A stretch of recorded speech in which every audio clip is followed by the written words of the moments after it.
I mean, it's not every day we just get to, have some good time and have fun. Sometimes we tend to inform and also educate you about the things that you should know. And like I said, I've got a very, very special guest in the building from Global Study Center.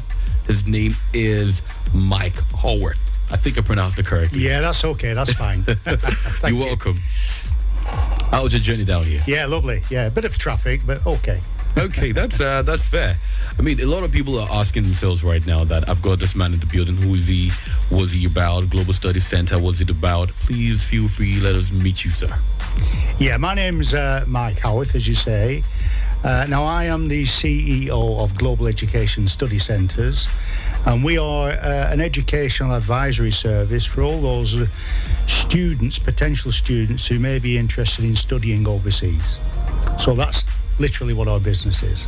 Okay, that's quite awesome. I'm pretty sure a lot of people are literally interested right now. Like, this is a period where a lot of people would like to find out about, schooling abroad and what it entails. Because, I mean, there are a lot of fugazi people out there with, of course, yeah. with a lot of fake information as well. But it begs the question, for how long have you been around in the country? Okay, we started in 2006, and we're celebrating our 17th year now. I think we're probably the oldest established UK-based agency advisors in Nigeria presently. I'm very proud of that fact. And we've sent hundreds of students overseas over the years to some of our main destinations, particularly for the United Kingdom, because I myself am British, but that's our prime market. But of course, as we've evolved over the years, we've moved out into other markets such as Canada, USA. We also send students to Ireland, and recently to Turkey, if they want to do nursing courses, for instance. So there's a wide variety of destinations that we can send our students to. Okay, but I mean, are people allowed to pick a specific place of choice? Well, normally, a potential client or student will come in with the parents maybe, and they've got in mind where they want to go. For instance, the UK is a big pull because many Nigerian potential students have got family in the UK. So for instance, yesterday I was talking to a potential student whose family are based in Birmingham, and they wanted to go to a Birmingham university. So sometimes it's family driven, sometimes it's academically driven. They've found a particular program that they want to study, and that might be in the UK or Canada or Ireland, for instance. So and sometimes they don't know where they want to go, and then we advise them of the best potential courses for them. Okay, I think I love that. Yeah. I love that particularly because, I mean, we're in a country whereby a lot of people sometimes don't necessarily have what they want in mind. Do you understand? Yes, I do, yeah. And they come to professionals eventually to talk to them about what they can potentially do and where they should potentially apply to. Now, speaking of where you're applying to, you mentioned something about Birmingham. And it begs a few questions that, where are your tentacles? Like, is it across a lot of schools in this country, or you have specific schools that you work with? Okay, well, we have a range of contracts with some key universities that we work with. Birmingham City University is one, the University of Central Lancashire is another one, Wolverhampton University, Coventry University. Now, these are all very, very popular with Nigerian students, so there's a big Nigerian cohort in these universities, and that's a great thing because it helps students who may have not travelled out of the country settle in very quickly. Okay, but I work on the basis of trying to keep an open mind, and we have partnerships with big organisations that also work with other universities, and so we partner with them. So we basically can send any student more or less anywhere in the United Kingdom. It really depends on the background. And going back to what you mentioned about advising the students, sometimes when we look at things like the WIAT results or the first degree results, then I have been in education for 35 years. And when I look at these results, I can then get a picture of the types of courses they would pass, do well in, and what careers they could pursue after that. So we don't just offer sort of visa advice, for instance. We do sort of academically try and help them make a good choice if they're a little bit unsure. Okay, I think I love that. I remember way back when I was in uni, it was imperative for you to see your course advisor. Yes. It was imperative because, I mean, sometimes you want to go this way, but because of the level of experience, they know that, look, if you go this way, it just might not really last you long. Yeah. They might not last you long, and we really do appreciate that, honestly. Yeah. Well, So, what you don't want is obviously, because of the amount of money that's being paid, and we'll come on to the cost, that you don't want somebody going overseas and then being really unhappy on the program they're doing, really struggling with it, and they lose interest and they don't get the grade they require. So it's very important to try and counsel those who are a little bit unsure. okay, so as a student or as a potential student who's interested in this, what are the things that you would need to bring forth to apply? Okay, well, as we know, we've got the sort of high school certificates like the WIEC and the NECO. Now, on the WIEC, for instance, once again, if for the UK or a country like Ireland, you're looking predominantly for good grades in things like English. So a minimum grade would be something like a C6. C6. C6, yeah. Now, if a student's going sort of technically based into things like engineering and science, you'd be looking for good mathematics results, good physics results, biology and things like that. Medicine and nursing is particularly difficult to get into, and so you've got to have really good grades across the wide range of your subjects at your WIAC level. For things like business and management, then once again, we're looking for decent grades above C6, at least 5 grade C6s or above. Now, for those who want to do a master's program, then we're looking for bachelor's degrees down to lower credit.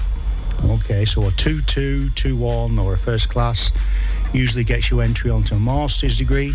If you've got a third class, we do come across students with third class, then depending on whether you've got work experience or not, may mean you don't get direct onto a master's degree. You might have to do something like a pre-master's for 3 months or 6 months before you get into the master's degree.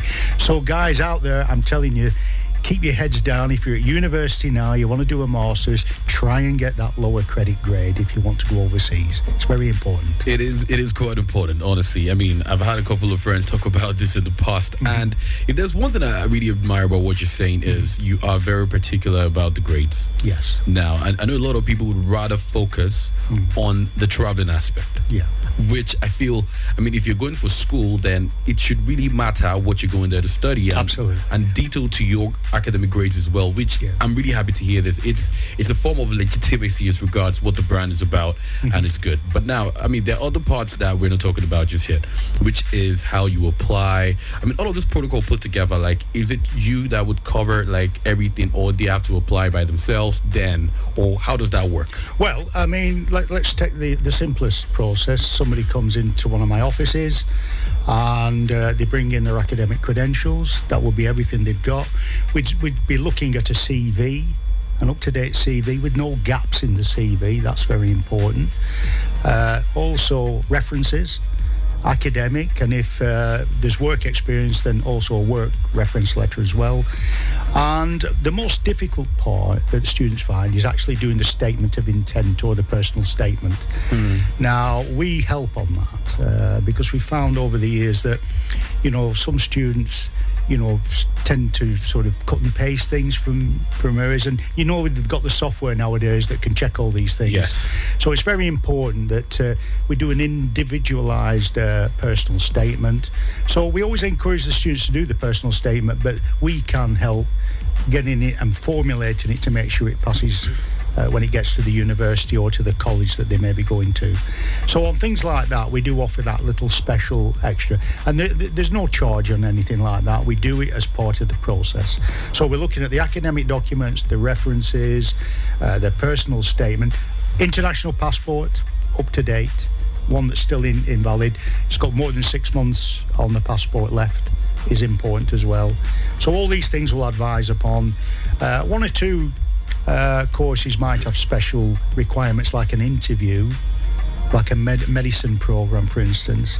The university might want to interview them academically. So that's the type of things we're looking for. Okay, so not to take you back, you mentioned earlier that when you're dropping your CV as a means of application, it actually helps when there's no form of gap. That's correct. In between the CV. But I mean, in the country like this, you can't really take it from a few people where there might be a few gaps. So in that scenario, how can you be available? Right. Well, a simple one might be, let's say somebody who's got married and they've had children or something like that. Then there will be gaps. And a short statement to go with the CV just to explain why the gap is there. Yes. I mean that's also important onwards for visa purposes as well, because when you're applying for a visa, if there's a 5-year gap and it's not explained, then it may halt or delay your visa application, and the decision that's being made. So we do say, look, if you've got a gap on that CV, just explain to us what you've been doing during that time. And so we can put that in the personal statement. Okay, so you mentioned a few countries where you've got your places and where you can easily put one of your students in. And I mean, if you're in the UK, for instance, the cost of living there is completely different, compared to when you're in Turkey or somewhere else. So now, I mean, factoring this into it, how do you work on that? Right. Well, we work on the basis that you need to show you have so much money for a visa. Okay. So they're looking that you've got all your tuition fees and all your cost of living fees for a minimum of 9 months. Okay. Now, as a round figure, an average figure at a university in the United Kingdom, for instance, and the similar cost will be in Canada and in the USA, then you're talking around £25,000 per year. Okay, maybe £12,000. Yeah, but it may be slightly lower. You might get a bursary or a little bit of a scholarship that might bring it down to 20,000. It depends on the university you're applying to and so on. But if you work on a figure between 20 to 25,000 pounds, and whatever that rate is with the naira, that gives you a good figure to work on and to work towards when you're looking to study overseas in English-speaking countries. Yeah. Okay, so that means you've got connections to countries where they don't really speak English. Well, Turkey is one. We've mentioned that. We send students to Germany as well, but English is widely spoken in Germany. But obviously, you will have to have some idea of a little bit of German language before you go, simply to get by. Okay. Yes. But the similar cost will be in Germany. Turkey, for instance, is interesting. The cost will be about, I would say, 60% less than what it is in the UK. But once again, the value of what you get in a Turkish university is not really seen as high a value as what you'll get in something like a UK, a Canadian, Ireland, or a USA university. So you pays your money, and you takes your choice. Definitely, yeah. I mean, it is what it is. But now, I mean, a lot of times in the past, even till now, people apply for visas, right? Yeah. And there's so many agencies everywhere, especially in this country, where they promise a lot of times fake promises. Absolutely. Do you understand? And it's taking few months for your visa to be ready and all of that. What is your success rate like? Well, our student success rate for the UK is 98%. 98? Yeah, and in the last 18 months, we've actually only had one refusal. Okay. Now, from time to time, on the first application, a student may get refused, and as long as they put no fake documentation in, because that will warrant a ban, a 10-year ban, then we would resubmit. For the student and address the problems of concern. What's a common thing that if UK visas, for instance, are a little bit unsure, then they might email and ask for further information, and we advise the student what information to put in and how to package that information to make sure they do get the visa. So really, in the last 18 months, we've been very, very successful in what we've been doing. Okay, I really like that. I mean, when you talk about things like this, it's all about the potentials of how original it is, and essentially the success rate. I mean, when you're talking about £25,000, that's a lot of money to put on the line. It is, yeah. It is a lot of money to put on the line. But I mean, in the scenario, for every case, there's always that 1%. In a scenario where that 1% happens as though it's not going through, are you going to reapply with the same amount you've used earlier, or it's just going to be asked to push forward? No, well, I mean, the UK particularly only requires a certain amount. Where there's some differences on the visa applications. Canada, for instance, there's no set figure, really, you're looking at. Whereas the UK, you can work out a figure. Canada, you can't do that. And sometimes when you put an application in for Canada, it's a more subjective process. And say, for instance, we put an application in what we think is fine, it covers all the academics and the fees and also the living costs. Sometimes it will come back saying, we don't think you've got enough money to cover everything.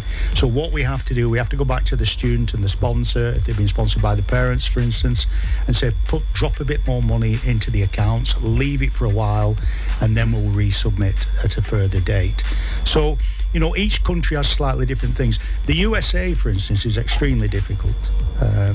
And one of the reasons it's difficult is that when they refuse you, they don't actually tell you why. And therefore, you're in the dark. Right. You're in the dark. You think, well, what do we do now? Yeah. So the USA difficult, but countries like Canada, UK, Ireland, you get the reason why you've been refused, and you can work on that. And if you need to resubmit, then you can do that. Now, one tip. You mentioned many agents in the country, up and down. There's some good quality ones, but like anything, some bad ones about. Never, ever give any of your tuition fees to an agent. Never do that. We don't accept it. It always goes to the institution concerned. And we give all the details about transferring the money direct to the institution. That way your money is safe. Okay? So it's very important. Don't ever hand it over on that basis. Very well. I mean, well said. Yeah. Honestly, well said. I mean, a lot of people over time, they've complained about this. Absolutely. A lot of people have complained about this. So is there like a website or like a page that people can reach you? Yeah. Well, our website details are www.globaleducation.me.uk. I know it's a funny sounding one, but the .co.uk had gone actually when I registered it, so it's .me.uk. So www.globaleducation.me.uk. Okay. And now we have an office here locally in Ikeja in Lagos, and if you want to contact my director in Lagos, his telephone number is 080 628 14260. I'll repeat that, 080 628 14260. We also have a website, as I've said. We've got the office in Lagos. We also have an office in Abuja and in Warri. So if students want to contact the number or contact me on my email, which is globalmickuk@yahoo.co.uk, we'd be very, very happy to hear from you. Okay. All right. Thank you for that one. I mean, I was going to ask you how long you'd be around for, but in terms of safety, I don't think we really want to share all of those details, but you can give us an interval or a period you might be around for, and if anybody would potentially want to meet you or meet up with you, how can that happen? Right. Well, if they call the number I've just mentioned, so I'll repeat that again shortly. I will be around tomorrow, Thursday and Friday in my office in Ikeja from 11 a.m. to 4 p.m. I'm happy to receive anybody who comes along. What I would say to people, and that's anybody who may have been refused a visa, may have applied already, may want to apply fresh, just bring all your documents along. We'll have a look at them and we'll advise the best we can. In some instances, we can't always meet your expectations because it may be something out of our control that we can't deal with. But certainly come along. So if you call this number, once again, it's 080 628 14260. And my director's name is Mr. Kazim, and he's quite happily filming me across the studio at the moment, isn't he? Big shout out to you, Mr. Kazim, by the way. It's nice to have you in the building. Now, right before I let you go, it's been filled with information, honestly. But right before I let you go, I can't pretend like we don't know that sometimes in this part of the world, people use these things as an excuse to leave the country. Yes. And sometimes it's a blowback to the institution or the company. How do you curb people that, at lack of a better term, go missing in action once they leave the country? How do you sort that out? Well, I mean, obviously, we can't control somebody's motives, what's behind the reason they're applying. We do actually go through all the process towards getting, the visa. To get the visa, you need what's called a confirmation of acceptance of study. Now, you're asked a lot of questions about your credibility. You may be interviewed on that and so on. You may have to answer a series of questions. So we do all in our power, and the institution they're going to also backs this up. So in our opinion, when a student gets the visa, we have very, very few that go missing in action. Very few. It does happen from time to time for whatever reason, and we can't control that. But of course, the institution usually would report that student to the authorities. Okay, that's good. Yeah, that's really good. But also a couple of points. What has improved, for instance, in the UK and in countries like Ireland, once you've completed your bachelor's degree or maybe your master's degree, if you can find work which pays a certain amount of money per year, then you can apply for what's called a post-study work visa. And we do have some students who are actively pursuing that at the moment now in the UK. Oh, good. And how successful have they been about that? Well, as I say, it really depends on the nature of the employment they will get. The government is usually looking for a minimum salary. I think it's around £26,000 a year. A year. Which is a good salary, and it's a starting point, for somebody who wants to apply for a post-study work visa. Okay. All right. Thank you so much for coming through on the show. Oh, you're Honestly, welcome. You should really see the amount of messages buzzing here, because I'm pretty sure this is something a lot of people are quite interested in. Yeah. If I had my way, I'd say we should have this conversation all over again.